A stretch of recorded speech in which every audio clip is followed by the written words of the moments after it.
Remember, if you see news in the making, give us a call in either Miami-Dade or Broward. The number to call is 866-658-8477. You can also take a picture or video and email it to us at pix4@cbs4.com. And that is our news for now. Thank you so much for joining us. Don't forget, we're always on at cbs4.com. We'll see you back here at 11 o'clock. Right now, let's go to the CBS Evening News with Bob Schiefer. Good night.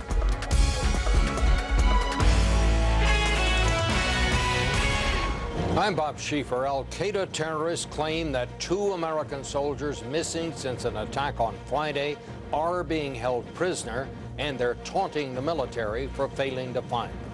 We'll start there tonight, then we'll have these stories. Another big company dumps its pension plan. I'm Jim Acosta on whether the government can protect yours. NASA safety experts are still worried the shuttle could be damaged during launch. So why is Discovery cleared for flight in less than 2 weeks? I'm Bob Wool. And they're not just for grandkids anymore. I'm Bill Whitaker on the fastest growing market for video games, senior citizens. This is the CBS Evening News with Bob Schiefer. Good evening. A massive search involving more than 8,000 Iraqi and American soldiers is underway south of Baghdad tonight for 2 missing American soldiers who disappeared Friday after their unit was attacked. Today, an Al-Qaeda website claimed what had been feared: they are being held prisoner. U.S. military has identified them as Private First Class Christian Menchaca of Houston and Private First Class Thomas Tucker of Madras, Oregon. A third soldier, Specialist David Babineau of Springfield, Massachusetts, was killed in the attack.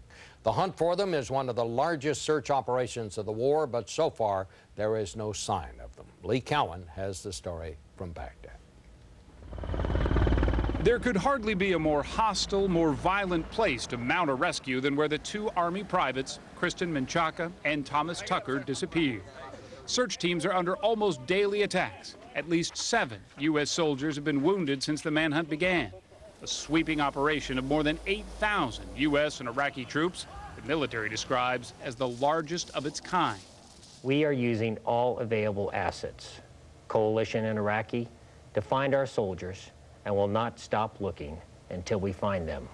Yusufia, long a Sunni insurgent stronghold, sits just about 12 miles south of Baghdad amid apple orchards and farm fields, crisscrossed by a series of irrigation canals. The soldiers were alone near one of those canals when local witnesses say their Humvee was surrounded by masked gunmen.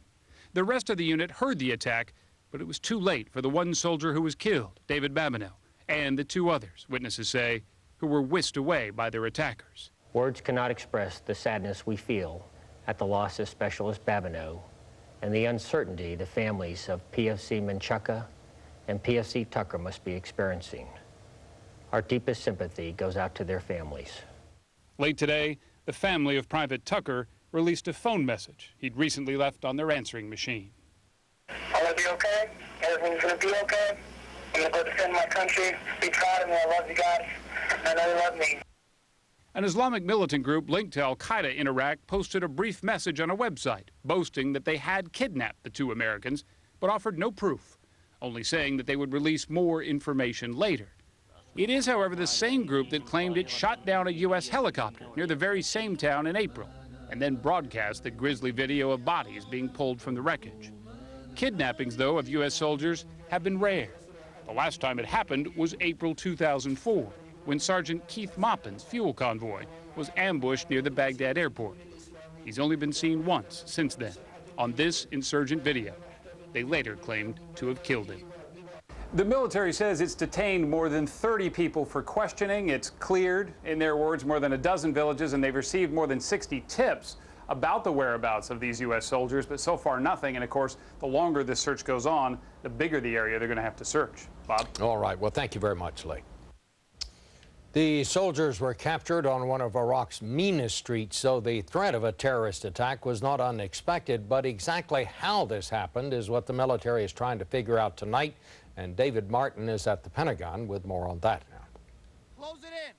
1 man per vehicle on the outside. An exercise in the California desert, videotaped by ZDF Television of Germany, produces a disastrous mistake.